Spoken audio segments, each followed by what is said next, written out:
Bismillahirrahmanirrahim. Assalamu alaikum. Welcome to my YouTube channel, Science for Everyone. Today the video is related to bioinformatics, and I am planning to make a video series that is related to in silico vaccine designing. Basically, ये एक video series होगी जिसमें मैं आपको different practicals दिखाऊंगा कि in silico vaccine designing किस तरह होती है। बेसिकली आजकल जो है ये जो टॉपिक मैं आपको सिखाने जा रहा हूँ ये बहुत ज़्यादा इन है।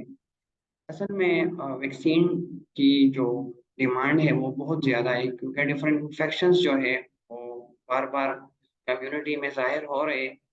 तो इसका परमानेंट हल ये है कि हम जो है वैक्सीन ज़्यादा से ज़्यादा प्रोड्यूस करें। और जैसे आपको पता है कि ट्रेडिशनल वैक्सीन डिज़ाइनिंग में बहुत ज़्यादा टाइम लगता है, ट्रायल्स जो है एरर्स आते हैं।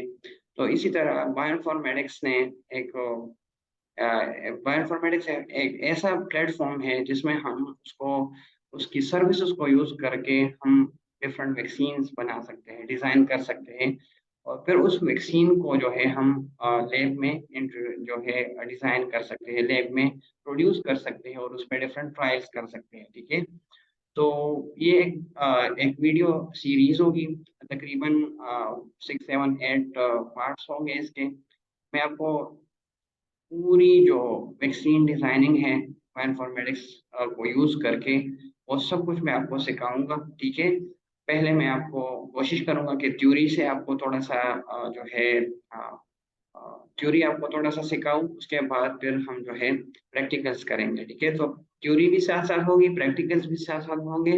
ठीक है, और जो है हर जो वीडियो का जो पार्ट होगा वो जो जितना मैं हो सके उसको मैं इलाबोरेट करूंगा और डीप जो है डिटेल से मैं इसको एक्सप्लेन करूंगा। ठीक है, बायोइन्फॉर्मेटिक्स के जो डिफरेंट सॉफ्टवेयर होते हैं उसको मैं यूज़ करूंगा। ठीक है, और जो जो ट्रायल्स जो एरर्स आते हैं डिफरेंट सॉफ्टवेयर्स में during in silico vaccine designing, तो उसको भी हम सॉल्व करने की कोशिश करेंगे। ठीक है, तो ये एक फुल पैक एक वीडियो सीरीज होगी जिसमें आप अपने जो है डिफरेंट प्रोजेक्ट्स कर सकते हैं। फॉर एग्जांपल अगर आप बीएस के स्टूडेंट हैं, माइक्रोबायोलॉजी के हैं, बायोटेक्नोलॉजी के हैं, तो आप इस फील्ड में जा सकते हैं, आप इसमें रिसर्च कर सकते हैं। ठीक है, आप वैक्सीन डिज़ाइन कर सकते हैं। और अगर आप एमफिल के स्टूडेंट हैं तब भी आप जो है इसको फॉलो करके अपने प्रोजेक्ट्स को डिज़ाइन कर सकते हैं। ठीक है, तो ये हर कोई के लिए बहुत ज़रूरी है। पीएचडी के लिए भी ये बहुत ज़्यादा ज़रूरी है कि अगर आप वैक्सीन डिज़ाइन करें उसके बाद उसको लैब में प्रोड्यूस करें तो एक कंप्लीट पीएचडी पे जो है थीसिस बन जाती है। ठीक है, तो जिस तरह मैंने भी इस इन सिलिको वैक्सीन डिज़ाइनिंग में काफ़ी रिसर्च की है। ठीक है, तो मैं अपना जो सब कुछ जो मैंने सीखा है और जितना मेरा एक्सपीरियंस है वो मैं आप लोगों के साथ शेयर करूँगा। बहुत फ्रेंडली इन्वायरमेंट होगा। ठीक है, और बहुत फ्रेंडली तरीके से मैं आप सबको एक्सप्लेन करूँगा each and every step.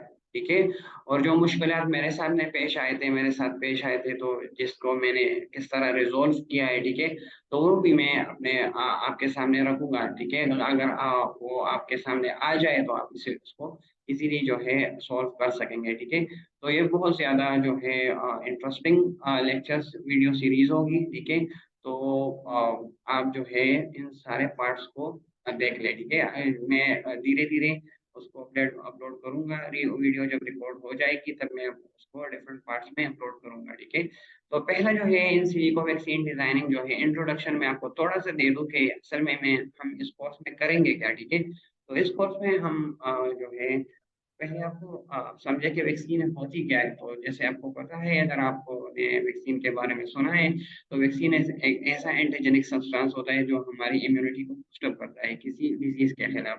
For example अगर हम कोरोना की बात करें तो कोरोना की जो स्पाइक्स प्रोटीन्स है उसको यूज करके उसकी वैक्सीन बनाई थी। ठीक है, और उसके बाद जो है जो हम उसको जब हमने इसको इंडिविजुअल में इंजेक्ट किया था तो उस स्पाइक प्रोटीन के खिलाफ हमारा इम्यून सिस्टम जो है वो प्रोवोक हुआ था और जो वायरस है वो सेल्स वो जो है एंट्री नहीं कर सका था। ठीक है, तो ये एक वैक्सीन की एक छोटी सी डिफिनीशन है। अच्छा, अब ये देखें, हाँ, जैसे आपको पता है कि वैक्सीन के डिफरेंट जो है टाइप्स होती है। ऐसा किल्ड बेस्ड वैक्सीन होती है, लाइव एटेन्यूएटेड वैक्सीन होती है, ठीक है, सब यूनिट वैक्सीन होती है, डीएनए वैक्सीन होती है, रिकम्बिनेंट डीएनए टेक्नोलॉजी वाली वैक्सीन होते हैं, ठीक है, डिफरेंट वैक्सीन होते हैं, ठीक है। लेकिन इधर जो है ये यहाँ इपीटॉप बेस्ड वैक्सीन है, ठीक है।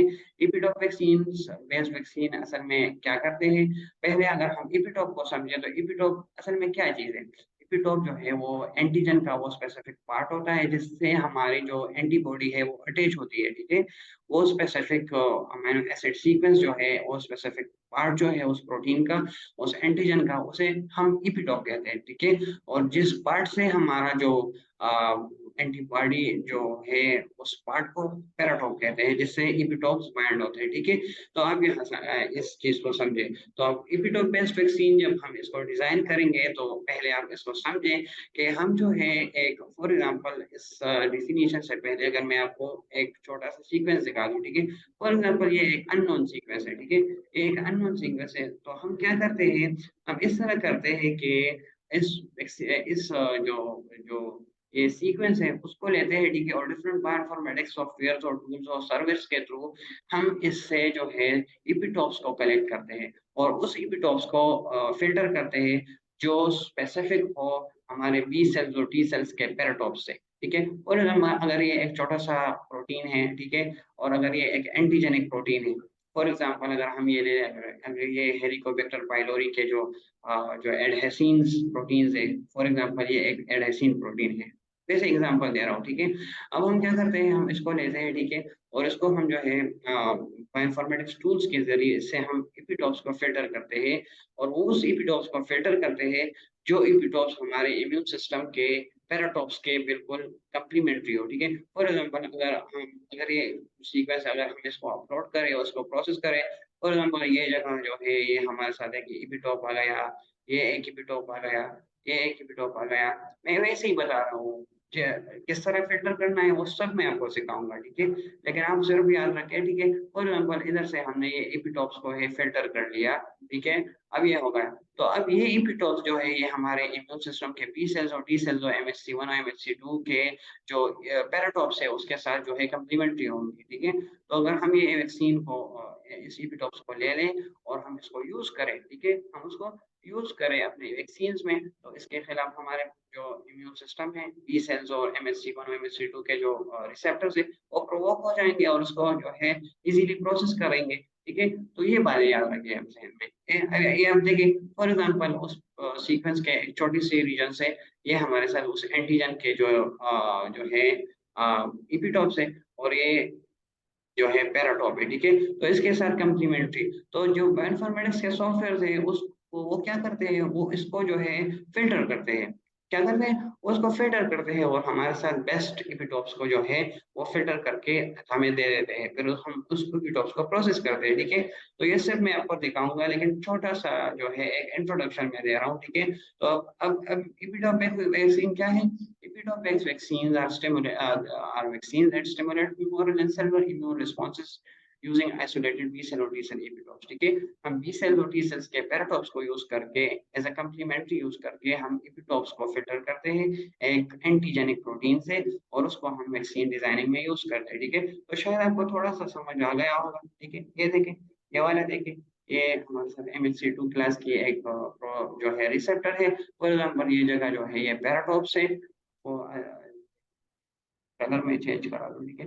फॉर एग्जाम्पल ये पैराटॉप रीजन है, ठीक है। तो ये तो हमारे साथ नॉन है, तो हम इस इपिटॉप्स के ये इस एंटीजन के इस रीजन को फिल्टर करते हैं कि हमारे साथ एंटी जो MHC2 क्लास के जो पैराटॉप रीजन है इसके साथ हमारे साथ कम्प्लीमेंट्री आ जाए, ठीक है।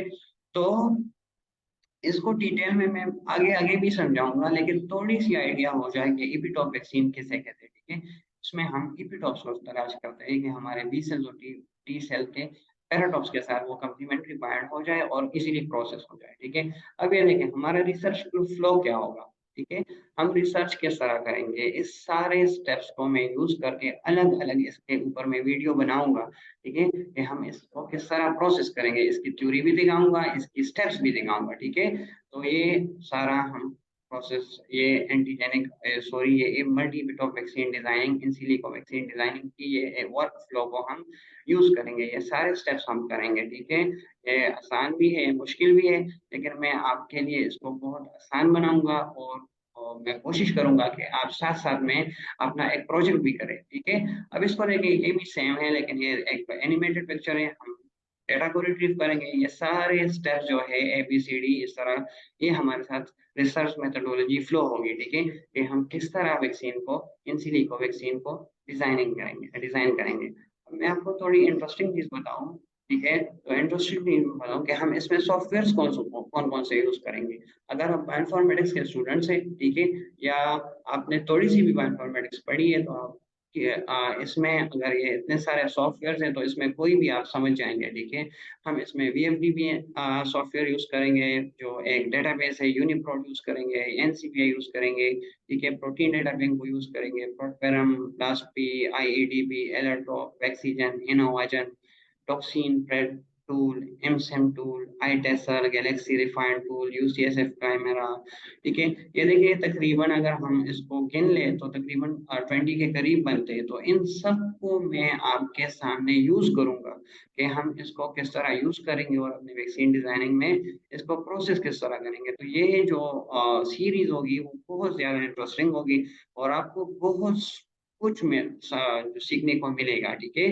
तो इसके बाद आप अपने प्रोजेक्ट्स डिजाइन कर सकते हैं, ठीक है। मेरी एक रिक्वेस्ट है कि आप साथ साथ में अपने आप प्रोजेक्ट्स भी शुरू करें, ठीक है। इसको सीख लें और मेरे साथ साथ स्टेप किया करें, ठीक है। अगर कोई मसला हो, मुझे पता होगा कि आपको किधर मसला होगा, ठीक है। तो मैं आपको, क्योंकि ये मसले मेरे साथ भी आए थे, ठीक है, तो वो मैं आपको सिखाऊंगा, ठीक है। लेकिन फिर भी अगर कोई मसला आ रहा हो तो आप मेरे से कमेंट में भी पूछ सकते हैं, ठीक है।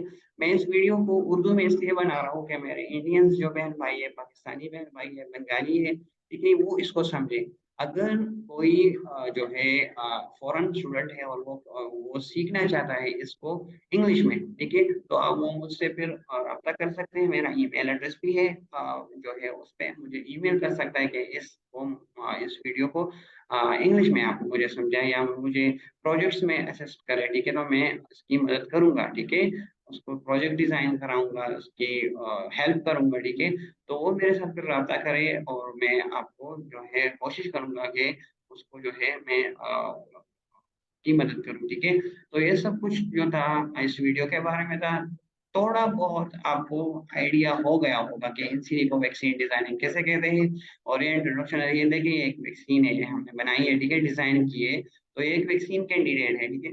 तो इंशाल्लाह नेक्स्ट वीडियो में जो पार्ट 2 होगा उसमें हम शुरू करेंगे, ठीक है, कि हम डेटा को किस तरह रिट्रीव करेंगे, डेटा माइनिंग किस तरह करेंगे और अपने स्पेसिफिक जो है एक एंटीजन को किस तरह चूज करेंगे, ठीक है। तो उसमें हम डिफरेंट सॉफ्टवेयर यूज करेंगे, ठीक है। तो होप कि आपको ये वीडियो अच्छी लगी होगी। इस वीडियो को ज्यादा से ज्यादा शेयर करें, ठीक है। और अगर वीडियो को चैनल को सब्सक्राइब नहीं किया है तो पहले इस चैनल को भी सब्सक्राइब करें, ठीक है। और ज्यादा से ज्यादा शेयर करें, ठीक है, कि ज्यादा से ज्यादा लोग जो है इसके साथ जो है मुंसलिक हो जाए, ठीक है। तो थैंक यू वेरी मच। अगली वीडियो में इंशाल्लाह मिलते हैं, ठीक है। और उसमें हम डेटा माइनिंग और डेटा रिट्रीवल करेंगे, ठीक है। Thank you very much, God bless you.